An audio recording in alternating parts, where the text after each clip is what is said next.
Dal 1° luglio la Croazia entra nell'Unione Europea e spariglia le carte riguardo i piani di crescita dei porti sull'Adriatico. Non se ne preoccupa il governatore del Veneto Luca Zaia, che è intervenuto oggi alla Marittima in occasione dell'apertura dell'anno portuale a Venezia. Ha parlato di strategie comuni tra i porti.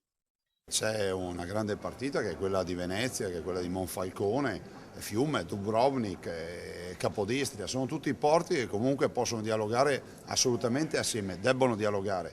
Dall'altro io come Presidente dell'Euroregio Senza Confini vi ricordo che abbiamo investito e stiamo ottenendo cantieri per quel che è il corridoio Baltico-Adriatico, vuol dire 5 giorni in meno di navigazione delle navi che inevitabilmente arrivando da Suez in Mediterraneo dovrebbero uscire da Gibilterra per andare nel Mare del Nord.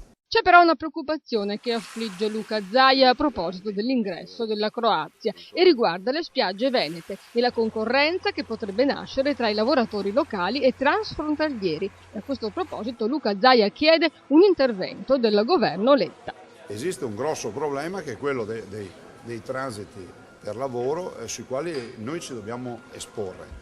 Non capisco per quale motivo il primo ministro Letta non prende in mano la situazione. Ho visto un provvedimento del sottosegretario che parla di moratoria rispetto alle occupazioni stabili, ma lascia aperto il varco per le stagionalità. Cioè, dire a uno di Parenzo vai a farti la stagione o di Zagabria a farti la stagione a Jesolo, a Caorle o al Cavallino da qualche parte e ti fai un po' di mesi, magari ti prendi anche la disoccupazione, direi che non va bene.